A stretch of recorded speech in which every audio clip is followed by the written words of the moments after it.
Nous sommes en 1858 à Lourdes. Bernadette, une jeune adolescente de 14 ans, elle est née de la famille Soubirous. Son père, François Soubirous, et sa femme Louise sont des gens pieux et généreux. Ceux-ci exploitaient un moulin jusqu'en 1854. En ce temps-là, les affaires marchaient bien. Mais à cause de l'industrialisation, pour leur entreprise artisanale, les choses sont devenues plus difficiles. Le moulin ne rapportant plus de quoi payer le loyer, ils sont expulsés. Le couple et leurs 4 enfants tombent alors dans la pauvreté et sont obligés de vivre tous les 6 entassés dans un endroit sombre et insalubre, appelé le cachot, une ancienne cellule de prisonniers qu'un cousin leur a prêté gratuitement. La jeune fille doit supporter non seulement la misère, mais aussi des problèmes de santé. Pourtant, elle reste forte et vu son caractère, elle n'est pas du genre à se laisser abattre et aide beaucoup sa famille. Malheureusement, étant obligée de travailler, celle-ci n'est pratiquement pas scolarisée et ne sait donc ni lire et ni écrire. Elle parle seulement en patois bigourdan. Nous sommes le jeudi 11 février 1858 en plein hiver. Bernadette doit aller chercher des os ainsi que du bois mort le long du Gave à Mazabielle. Sa sœur Marie et une amie, Jeanne Abadi, l'accompagnent. Soudain, alors qu'elle s'apprête à traverser le ruisseau, elle entend un bruit étrange. Alors, elle lève la tête vers la grotte de Mazabielle. Elle aperçoit une lueur blanche de forme humaine. Elle regarde encore et se frotte les yeux, pensant halluciner. Elle voit une dame en blanc, portant un voile blanc, une ceinture bleue et une rose jaune sur chaque pied. La jeune fille fait le signe de croix, récite une prière et la dame disparaît comme par enchantement. De retour chez elle, elle s'empresse de raconter son incroyable rencontre à ses parents. Le dimanche 14 février, Bernadette veut retourner à la grotte, mais ses parents le lui interdisent. Puis, ils finissent par accepter. Arrivée là-bas, elle commence à réciter des chapelets et voit apparaître la dame en blanc. Jeudi 18 février 1858, elle retourne à Mazabielle et c'est la première fois que l'apparition lui parle. Elle lui dit « Je ne vous promets pas de vous rendre heureuse dans ce monde, mais dans l'autre. Voulez-vous me faire la grâce de venir ici pendant 15 jours ?» Entre février et juillet 1858, la Vierge lui apparaîtra 18 fois. Bernadette revient pendant plusieurs jours. La rumeur se répand, beaucoup de gens savent pour les apparitions. Ils veulent la rencontrer et ne la laissent plus tranquille. Ils lui proposent même de l'argent, chose qu'elle refuse catégoriquement. Aussi, certains ne la croient pas, la prennent pour une folle ou une menteuse. Bernadette subit des interrogatoires de la part des autorités, mais celle-ci reste calme et ne se laisse pas faire. Au cours de la 9e apparition, la dame en blanc dévoile à la jeune fille l'existence d'une source près de la grotte. L'eau de cette source serait apparemment miraculeuse et la nouvelle se répand très vite. Le 3 mars 1858, ces fameux miracles entraînent la venue d'environ 3000 personnes à la grotte de Lourdes. Nous sommes le jeudi 25 et c'est la 16e apparition. Bernadette demande son nom à la dame en blanc. Elle lui dit qu'elle est l'Immaculée Conception. Seulement, la jeune fille ne comprend pas ce que ces mots signifient. Elle décide d'en faire part à monsieur le curé et tout le long du chemin, pour s'en souvenir, le répète à plusieurs reprises. Lorsque l'abbé Péramal entend cette phrase, ce dernier est convaincu de la bonne foi de Bernadette, car le dogme de l'Immaculée Conception étant nouveau dans la religion catholique, elle ne pouvait connaître cette expression. Nous sommes en 1866. Désirant mener une vie religieuse et s'éloigner du monde, elle entre chez les sœurs de la Charité de Nevers à Saint-Gilles-d'Ars. Là-bas, elle mène une existence simple, faite de tâches ménagères et de soins apportés aux malades. Elle remplit sa mission avec beaucoup d'amour. Cependant, la jeune fille va de plus en plus mal. Elle souffre d'une tumeur à un genou et d'une tuberculose pulmonaire. Nous sommes le 16 avril 1879. Bernadette s'éteint. Elle a 35 ans. Elle est béatifiée le 14 juin 1925, puis canonisée le 8 décembre 1933. Et chose étrange, son corps à plusieurs reprises exhumé est retrouvé dans un état de conservation incroyable.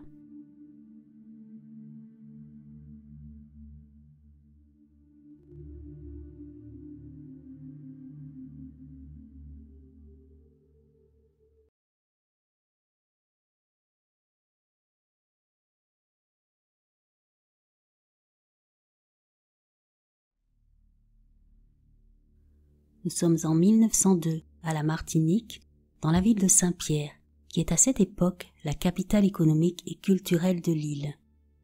Surnommée le Petit Paris des Antilles ou encore la Venise tropicale, Saint-Pierre est une ville magnifique et riche, un lieu où il fait bon vivre. Il y a là-bas un théâtre de 800 places construit en 1786, une cathédrale, une chambre de commerce, un jardin botanique, un port, un marché, etc. Aussi, la ville est au pied d'un volcan, la montagne Pelée, soi-disant sans risque pour les habitants, soi-disant. Mais jusqu'à quand? Un jeune homme nommé Louis-Auguste Syparis travaille dans une commune voisine de Saint-Pierre, le Prêcheur, en tant que marin ou cultivateur. Il survit ainsi.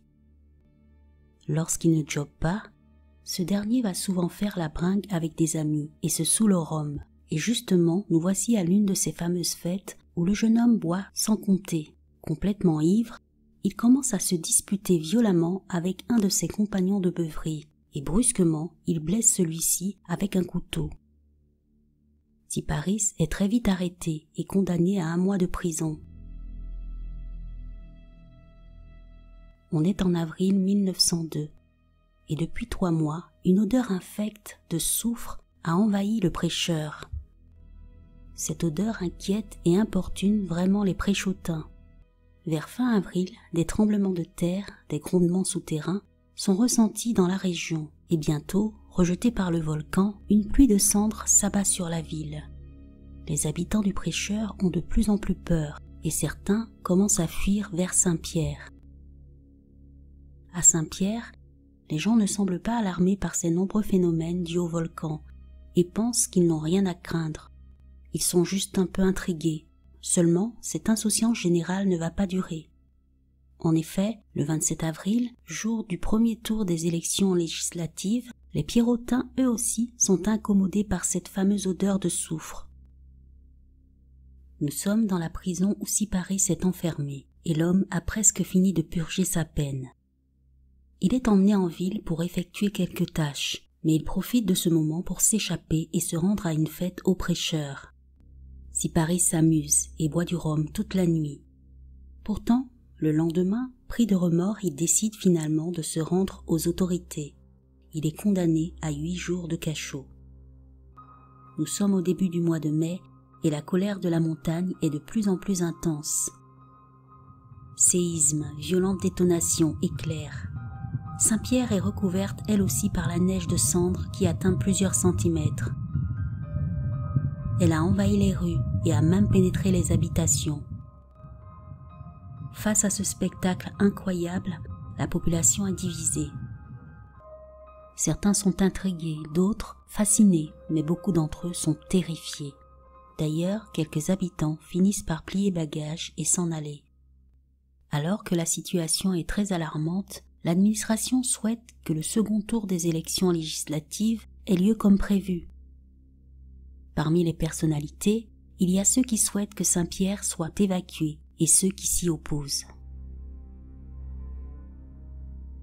Nous sommes le 5 mai et le barrage de l'étang sec cède et provoque une crue de la rivière. La coulée boueuse descend à une vitesse vertigineuse. Dans sa course, elle détruit la romerie Guérin et tue une 50aine de personnes. Dans le même temps, des insectes et des serpents venimeux envahissent la ville. Nous sommes le jeudi 8 mai, jour de l'Ascension. Syparis est encore entre les murs de son cachot étroit et sombre. Il attend comme chaque matin qu'on lui porte son bol de nourriture, mais cette fois-ci, personne ne viendra. Et pour cause, il est 8h02. Dans une violente explosion, une nuée ardente s'échappe du sommet du volcan, et cette masse noire, gigantesque et brûlante dévale la montagne à une vitesse folle. Rien ne peut l'arrêter. Elle emporte tout sur son passage. La température de ce nuage est extrême, jusqu'à 500 degrés. Saint-Pierre n'est plus un paradis, mais un véritable enfer. Tout brûle. Les gens, les animaux, les choses. Aucune échappatoire n'est possible.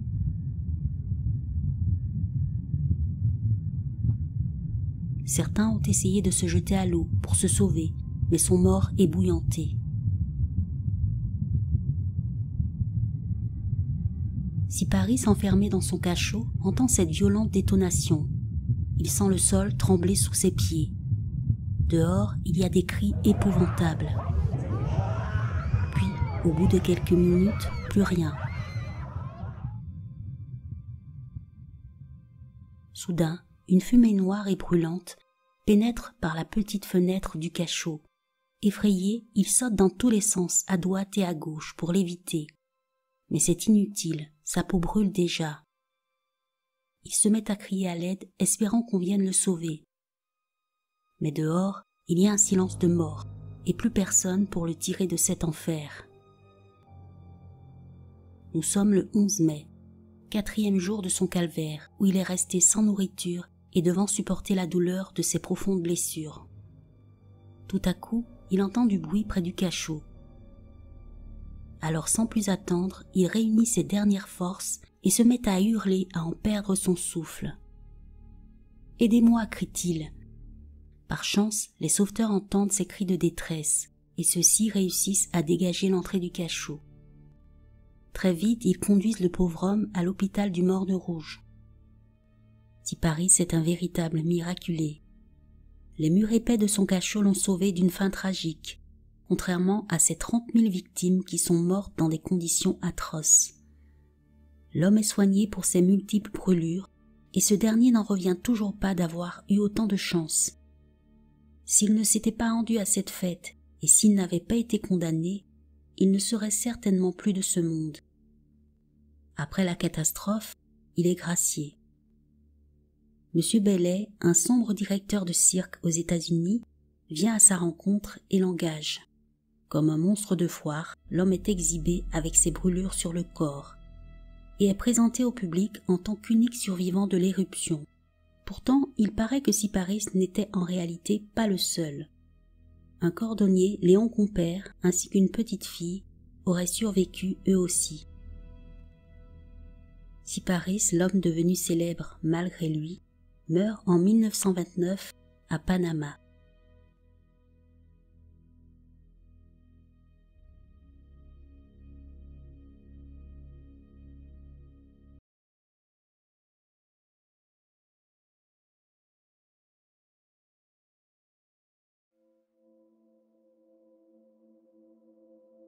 Les animaux ont-ils un 6e sens? Qu'on y croit ou non, on a souvent pu constater un changement important dans leur comportement avant une catastrophe naturelle telle que tremblement de terre, tsunami, etc. Dans ces moments-là, ces derniers sont généralement plus agités. Certains fuient en masse, comme s'ils avaient la capacité d'anticiper le danger. Nous sommes au Steer House, un hôpital de Long Island, à Providence aux États-Unis. Au 3e étage, on prend soin des malades en phase terminale atteints de Parkinson, Alzheimer, etc. Mais cet établissement a une particularité. Elle accueille aussi des animaux domestiques, chiens, chats, lapins. Il s'appelle Oscar, c'est un chat couleur écaille de tortue et blanc. Il est arrivé en 2005 et il fait partie de ces pensionnaires très particuliers qui, grâce à leur présence, apportent, d'après les soignants, un peu d'apaisement et de réconfort aux malades. Au début de son adoption, il paraît que le petit félin n'était pas très sociable et n'appréciait pas trop, voire pas du tout d'être câliné. Mais, au fil du temps, son caractère s'est tout de même un peu adouci.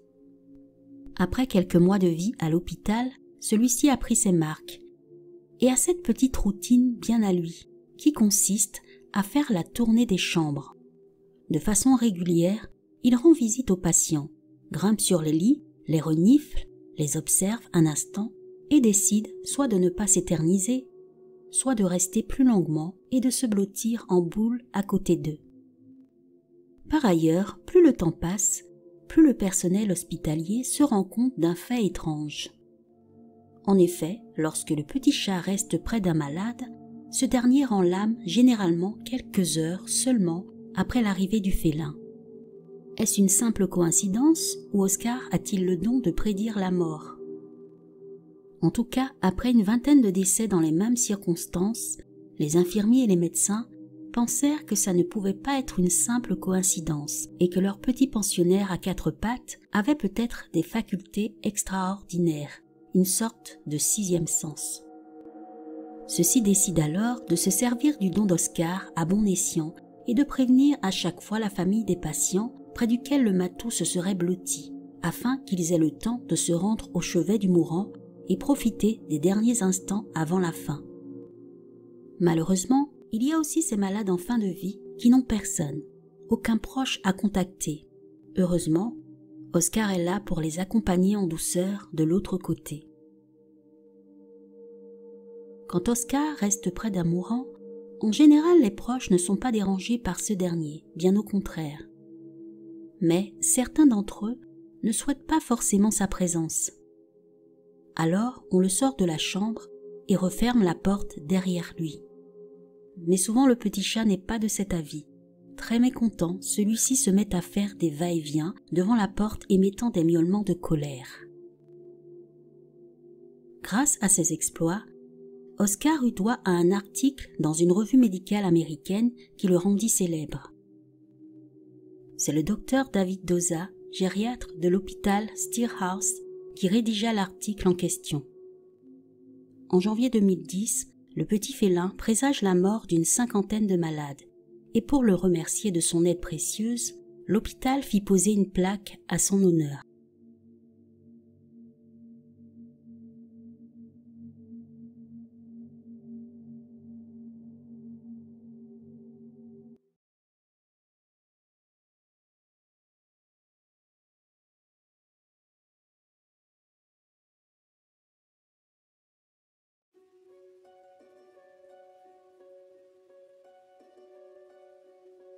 Malgré nos différences de race, de culture, de classe sociale et ce monde rempli d'inégalités, s'il y a bien une chose qui nous met au même niveau, c'est la mort. Celle-ci nous guette à chaque instant, et la plupart des gens la craignent. Mais qu'est-ce qui nous terrifie tant dans l'idée de mourir? La peur de l'inconnu, du néant, d'être séparé des êtres qu'on aime? Beaucoup d'humains à travers le monde pensent qu'il n'y a rien après la mort. D'autres sont persuadés du contraire. Et certains n'ont pas d'opinion précise sur le sujet. Mais en réalité, nous n'en savons rien. Seule une catégorie de personnes ont peut-être la clé de ce mystère, car ceux-là l'ont frôlé et ont eu, d'après leur dire, un aperçu de l'après. Ils ont vécu ce qu'on appelle une EMI, expérience de mort imminente, ou en anglais NDE. Near Death Experience. D'ailleurs, La vie après la vie de Raymond Moody, sorti en 1975, est l'un des premiers ouvrages qui leur a été consacré. Dans ce livre, l'auteur a recueilli de nombreux témoignages sur des personnes affirmant avoir vécu une EMI. Ces gens sont morts cliniquement pendant un instant et sont revenus à la vie, et quelle que soit leur origine, leur âge, leur religion, les expérienceurs, comme on les appelle, relatent presque toujours les mêmes faits troublants. Ils quittent leur corps, peuvent alors flotter au-dessus de celui-ci et observer tout ce qui se passe autour d'eux. C'est ce qu'on appelle la décorporation ou voyage astral. Il paraît que cette sortie du corps peut être vécue aussi lors de la méditation ou de la prise de certaines substances, etc. Beaucoup d'expérienceurs disent ressentir un bien-être incroyable, un état d'hyperconscience. Aussi, souvent ceux-ci arrivent à décrire avec exactitude les détails de leur réanimation. Puis, à un moment donné, il y a ce tunnel. Au bout de celui-ci, rempli de lumière, ils voient leurs proches décédés. Après être revenus à la vie, la plupart de ces personnes n'ont plus peur de la mort. Ils sont beaucoup plus sereins et abordent les choses de façon plus positive. ils ont la volonté de faire le bien autour d'eux et sont aussi moins matérialistes. Certains expérienceurs changent complètement de vie, quittent leur emploi pour se diriger par exemple vers des métiers qui leur plaisent vraiment ou qui permettent d'aider les autres. Partout à travers le monde, des millions de gens ont vécu cette expérience incroyable. Il y a donc de nombreux témoignages à ce sujet, et l'un d'eux est particulièrement célèbre. Nous sommes en 1991. Une Américaine d'une trentaine d'années, Pamela Reynolds, est atteinte d'un anévrisme grave qui peut la tuer d'un moment à l'autre. N'ayant pas le choix, elle décide de contacter un neurochirurgien. Il propose de l'opérer. Et c'est là sans doute sa dernière chance de s'en sortir. L'opération consiste à ce que tout le sang de Pamela soit drainé à l'extérieur de son corps afin d'éliminer la pression dans les artères et donc dans l'anévrisme. On fait tomber sa température corporelle à 15,5 degrés pour éviter que son cerveau ne subisse de graves dommages liés au manque d'oxygène. Pam est placée en état de mort clinique. Malgré les nombreux risques que comporte l'opération, finalement, tout se passe bien. Et voici ce que Pamela dit avoir vécu alors qu'elle était sur la table d'opération. Elle entendit un bruit qui lui fit penser à la roulette du dentiste. Elle est alors sortie de son corps par le haut de sa tête et pouvait voir clairement tout ce qui se passait dans la salle. Elle remarqua que le chirurgien avait un instrument dans la main qui ressemblait à une brosse à dents électrique. Puis, elle regarda vers le bas. Il y avait une boîte. « Ça m'a fait penser à la boîte à outils de mon père quand j'étais enfant, dit-elle. C'est là qu'il rangeait ses clés à douille. Au même moment, j'ai entendu la voix de ma cardiologue disant que mes veines et mes artères étaient trop étroites pour évacuer le sang. Et le chirurgien lui a dit d'utiliser les deux côtés. Soudain, j'ai senti une présence.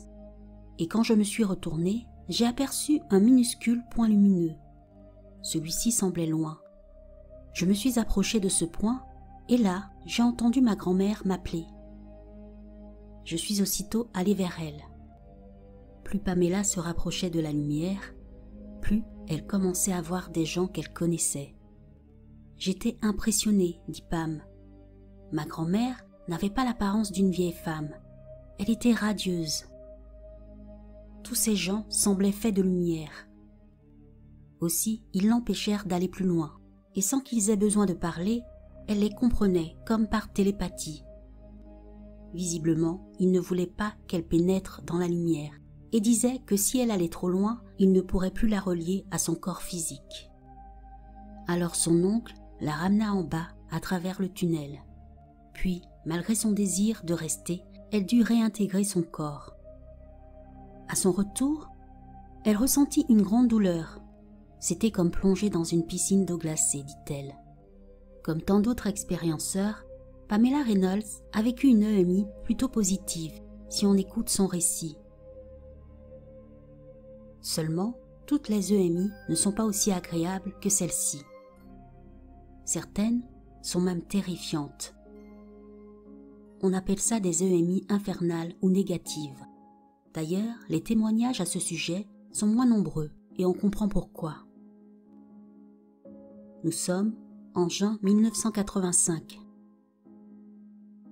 Un homme nommé Howard Storm, professeur en vacances à Paris, attend de se faire opérer suite à de fortes douleurs abdominales dues à une perforation duodénale.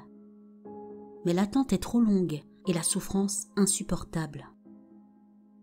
Sentant que la vie le quitte, l'homme dit un dernier au revoir à sa femme et perd connaissance. Soudain, il ouvre les yeux et se retrouve à l'extérieur de son corps. Il remarque que sa douleur au ventre ne le fait plus souffrir. Il voit sa femme qui pleure de chagrin à son chevet et malheureusement, celle-ci ne peut ni le voir ni l'entendre. Puis, il y a ces voix qui viennent du couloir. Il ne sait pas qui elles sont, mais celle-ci semble le connaître et l'appelle par son nom. Alors, il sort de la chambre et aperçoit des silhouettes grises qui lui disent de venir avec elle et qu'elles sont là pour l'aider. L'homme, croyant qu'il s'agit sans doute du personnel de l'hôpital, décide de les suivre. Tandis qu'il avance dans le hall, sa vue est obstruée par une sorte de brouillard. Et Howard a de plus en plus de mal à distinguer les silhouettes. Tout devient de plus en plus sombre autour de lui et son inquiétude s'accroît. Il leur demande où elles l'emmènent. Elles ne lui répondent pas. Ces dernières semblent même plutôt irritées par sa question. Howard se méfie et leur dit alors qu'il ne veut plus les suivre, qu'il préfère retourner à la chambre. Seulement, elles ne l'entendent pas de cette oreille, et soudain, elles commencent à l'insulter. Puis bientôt, elles l'attaquent violemment. Ces dernières s'acharnent sur le pauvre homme et le torturent. Il essaye de se défendre du mieux qu'il peut, mais elles sont trop nombreuses. Il sait maintenant que ces choses ne sont pas humaines. Il commence d'ailleurs à mieux les distinguer malgré l'obscurité. Il voit des êtres de forme humaine, mais possédant des griffes tranchantes, ainsi que des dents longues comme celles d'un animal. Ce sont des monstres, des créatures démoniaques. L'homme crie de terreur, quand soudain, il entend une voix qui lui dit « Priez Dieu ». Vu son désespoir, Howard s'exécute en adressant une prière à Dieu, en qui pourtant il ne croit pas, car il est athée. En entendant celle-ci, les créatures arrêtent de le torturer, puis disparaissent. Par la suite, il fera la rencontre d'êtres de lumière et va voir défiler sa vie et les aspects négatifs de celle-ci. Puis, Howard Storm se retrouvera à nouveau dans son corps, les chirurgiens ayant finalement réussi à le réanimer. Après cette expérience terrifiante, l'homme décidera d'abandonner son ancienne vie pour devenir pasteur. Les personnes qui vivent une EMI infernale disent voir des choses terribles. Certains sont poursuivis par des visages hideux, des formes géométriques. D'autres voient des flammes, des êtres démoniaques, des âmes damnées que des créatures torturent, etc. Bref, c'est comme s'ils avaient eu un aperçu de l'enfer. Pourtant, sur beaucoup d'entre eux, ces expériences terrifiantes ont eu un résultat positif, car ils prennent ça comme un avertissement de l'autre monde, comme s'il était crucial d'effacer tous les points négatifs de leur existence en changeant radicalement, et ainsi mener une vie faite de partage et d'amour. Par ailleurs, les EMI négatives n'ont pas toujours des conséquences positives, et certains le vivent très mal, jusqu'à ressentir une véritable terreur de la mort et développer des névroses. De nombreuses personnes à travers le monde ont vécu une EMI, et qu'on y croit ou non, force est de constater que ces expérienceurs ne mentent pas sur ce qu'ils ont vu. D'ailleurs, les scientifiques pensent aussi que ces gens sont de bonne foi, car beaucoup trop nombreux. Mais de bonne foi ne veut pas dire que ce qu'ils ont vécu est réel. Pour la science, il s'agit donc plutôt d'hallucinations. En effet, l'EMI serait le résultat d'un cerveau ayant subi des lésions à cause du manque d'oxygène lors d'un arrêt cardiaque. Alors l'EMI serait-elle pure hallucination ou apporterait-elle la preuve qu'il y a bien une vie après la mort? En tout cas, le mystère est loin d'être résolu.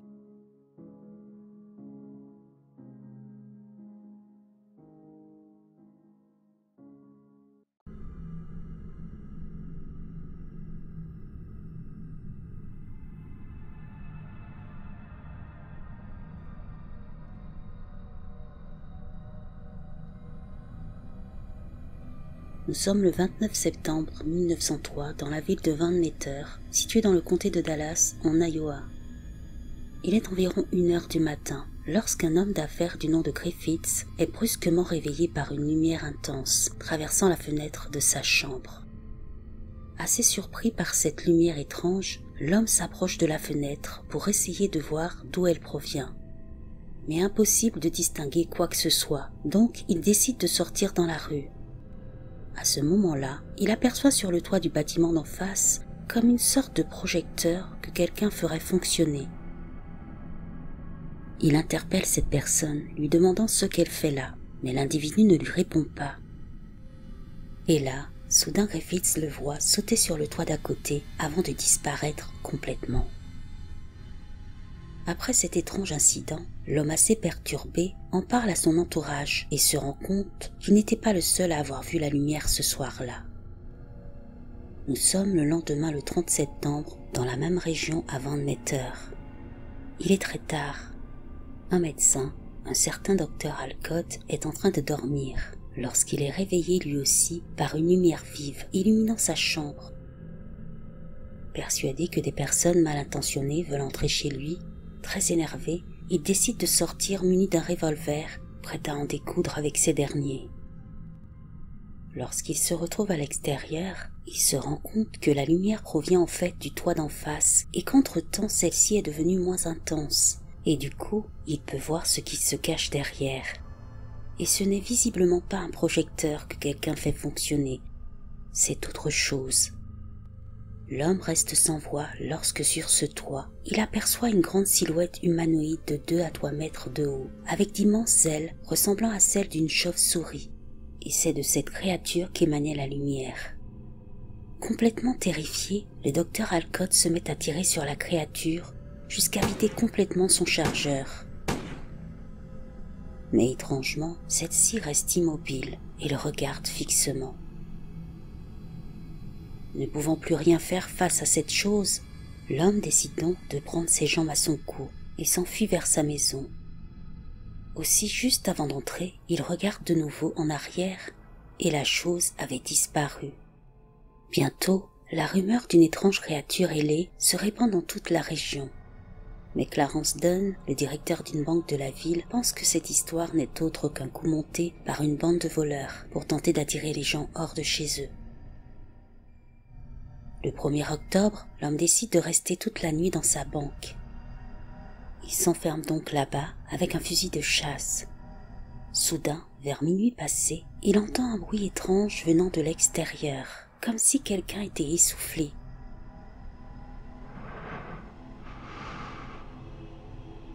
Puis voilà que la même lumière vive illumine la banque. En regardant par la fenêtre, il aperçoit la créature. Il décide de sortir et se met à tirer sur la chose qui s'enfuit et disparaît dans la nuit. Le lendemain, Clarence Dunn retrouve 3 empreintes étranges à l'extérieur de la banque. Plusieurs personnes ont dit avoir vu cette chose ailée, et la dernière fois qu'on l'a aperçue, c'était à l'entrée d'une mine de charbon abandonnée. Le plus étonnant est qu'elle était accompagnée d'une autre créature identique, mais plus petite. Après cet incident, l'entrée de la mine de charbon a été fermée, et ces êtres n'ont plus jamais été revus. Mais quelle était cette créature? D'où venait-elle? Était-ce une sorte de cryptide, ou peut-être un mothman?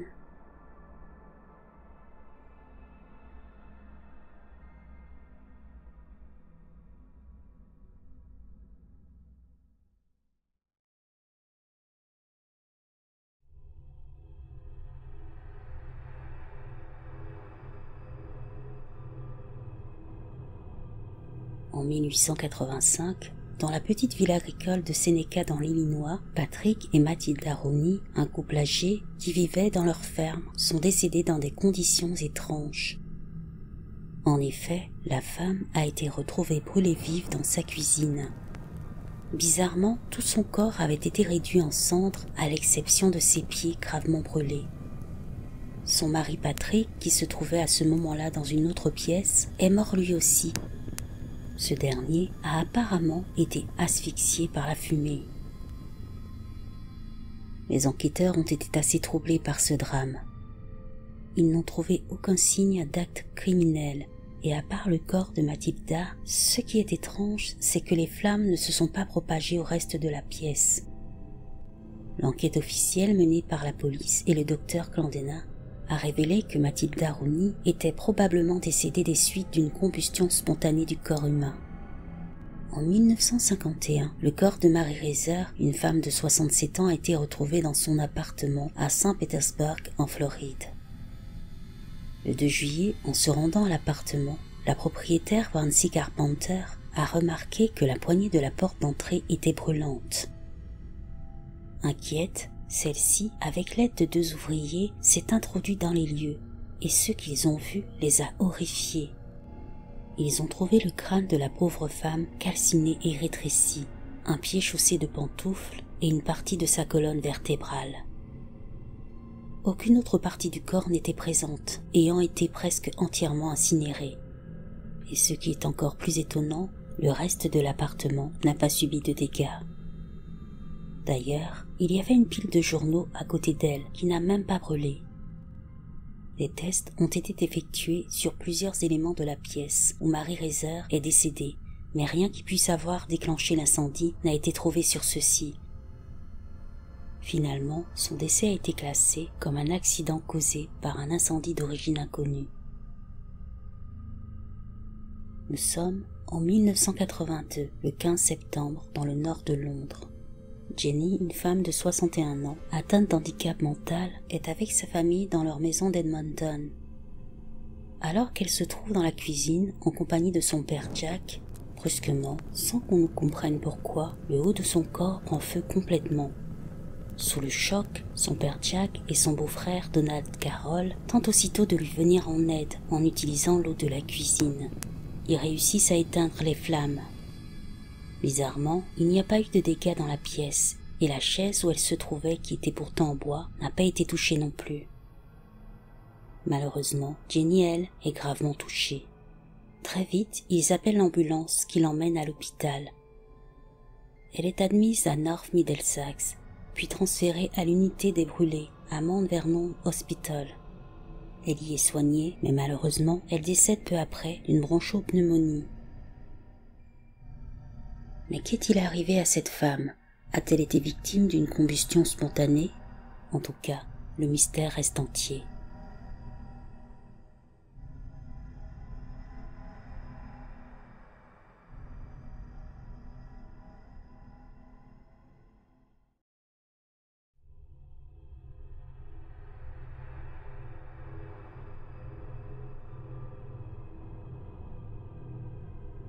Nous sommes le 11 mai 1950 à McInville dans l'Oregon aux États-Unis. La nuit est en train de tomber. Paul et Evelyn Trent, un couple de fermiers, se trouvent dans leur cour arrière lorsqu'ils entendent un grand bruit. En regardant vers le ciel, ils aperçoivent un objet volant. Ce qui est bizarre, c'est qu'il ressemble étrangement à une soucoupe volante. D'après leur témoignage, l'objet se déplaçait à une vitesse faible et avait l'air d'avoir un corps central et 2 grands disques de chaque côté. Il y avait aussi une sorte de lumière émanant de lui et une rangée de ceux qui semblaient être des fenêtres sur le côté. Paul et Evelyn Trent, complètement abasourdis, sont restés là durant quelques minutes à l'observer.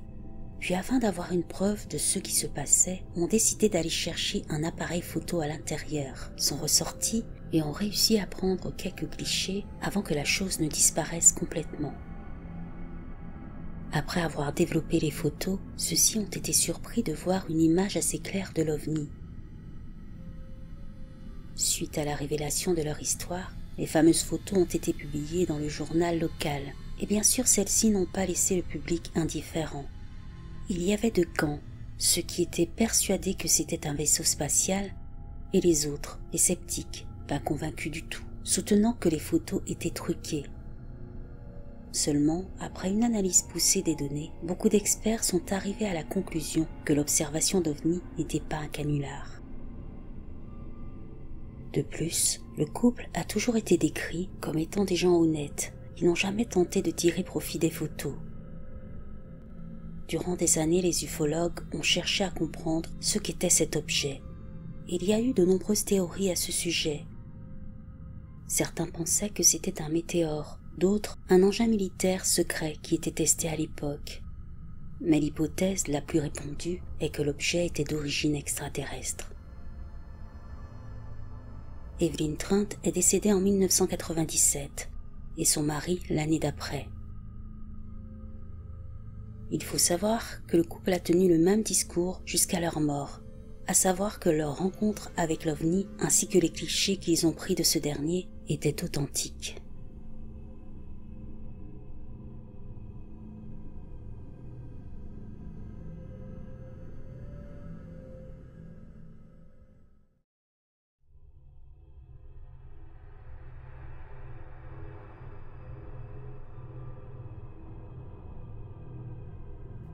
Nous sommes en août 1966 au Brésil, à Niterói, sur une colline appelée Morro do Vitem. Alors qu'il fait voler son cerf-volant là-bas, un jeune garçon âgé de 18 ans fait une horrible découverte. En haut de la colline, il aperçoit 2 cadavres dans l'herbe. Terrifié par cette vision, il ne tarde pas à prévenir la police. L'endroit étant difficile d'accès pour les autorités, c'est donc le lendemain que ces derniers arrivent. Et la scène qu'ils découvrent est assez étrange. En effet, les 2 hommes sont allongés sur le dos, l'un à côté de l'autre. Ceux-ci sont très bien habillés, en costume-cravate, et par-dessus leur costume, ils portent tous 2 des imperméables de couleur jaune. Par ailleurs, à côté des corps, on retrouve un sac contenant 2 serviettes et aussi une bouteille d'eau vide. Mais encore plus bizarre, sur chacun de leurs visages, il y a des feuilles de plomb découpées en forme de lunettes. Mais pourquoi portaient-ils ces étranges masques de plomb? Un carnet de notes a également été trouvé sur les lieux. Dans ce dernier, il y avait des formules mathématiques, des schémas, une liste de matériel électronique et de pièces de rechange. La 2e page disait « Dimanche, un comprimé après le repas. Lundi, un comprimé le matin à jeun. Mardi, un comprimé après le repas. Mercredi, un comprimé avant d'aller se coucher. » La 3e page disait « À 16h30, se retrouver à l'endroit convenu. 18h30, avaler les gélules. Après les faits, se protéger le visage avec les masques. Attendre le signal. » Ils avaient leur papier d'identité sur eux, donc on a su très vite qui ils étaient. Leurs noms, Manuel Pereira da Cruz et Miguel José Viana, âgés d'une 30aine d'années. 2 pères de famille, techniciens en électronique et originaires de Campos, une ville de l'état de Rio. D'après leurs proches, ils avaient dit quelques jours avant qu'ils devaient se rendre à Sao Paulo pour acheter du matériel et une voiture pour leur travail. Mais visiblement, ils n'ont pas pris cette direction. Et c'est en bus que les 2 hommes se sont rendus à Niterói le 17 août. Lorsqu'ils sont arrivés là-bas, ils ont acheté les imperméables, les serviettes, puis sont allés dans un bar et ont acheté une bouteille d'eau. Le barman qui a témoigné a dit qu'ils regardaient sans arrêt leur montre, l'air pressé et nerveux. Puis ils ont été vus pour la dernière fois vers 15h. Ils se rendaient vers les collines. 3 jours après, ils ont été retrouvés sans vie. Décidément, cette affaire est vraiment étrange, car sur les lieux, on ne trouve aucune trace de lutte, et après autopsie des corps, aucune blessure apparente. Cette affaire reste une vraie énigme encore aujourd'hui, et bien sûr, elle a suscité de nombreuses théories. La plus populaire est que Manuel et Miguel étaient en réalité passionnés d'ovnis, et qu'ils tentaient de contacter des extraterrestres. En effet, des membres de la famille ont confirmé ces dires et ont ajouté qu'ils avaient créé un petit laboratoire pour les étudier. José Venancio, l'inspecteur en charge du dossier, va interroger les habitants du coin. Il va s'avérer que dans la même période, plusieurs d'entre eux auraient observé d'étranges objets dans le ciel. Une femme affirme avoir aperçu un ovni le 17 août. L'objet volant est resté immobile quelques minutes au-dessus de la colline de Vitem, à l'endroit même où les 2 hommes ont été retrouvés morts. Puis ce dernier est reparti à toute vitesse. Une mère de famille, Gracinda Barbosa, va se rendre dans un commissariat. Elle dit avoir vu un ovni le 17 août elle aussi. Vers 19h, alors qu'elle était en voiture avec ses enfants, non loin de la colline de Vitem, ils auraient aperçu un objet volant dans le ciel. Il était ovale de couleur orange, avec une bande fluorescente sur les bords. Il émettait des rayons, et ses enfants et elle l'ont vu monter et descendre dans les airs pendant quelques minutes. Après ça, d'autres témoignages similaires vont se succéder. Le 27 août 1966, Elcio Gomez, un ami de Manuel et Miguel, pilote dans l'aviation civile, va témoigner. Il révélera à la police qu'il est membre d'une sorte de secte appelée les spiritualistes scientifiques, et que les 2 hommes en faisaient partie eux aussi. D'après ses dires, les membres de cette communauté tentaient de rentrer en contact avec des extraterrestres, et pour cela, ils utilisaient des substances hallucinogènes. 2 mois avant la mort de Viana et Cruz, Gomez déclare que le 13 juin 1966, ces derniers l'auraient invité sur la plage d'Atafona, située à une trentaine de kilomètres de Campos. Il déclare ce soir-là avoir assisté à un événement étrange.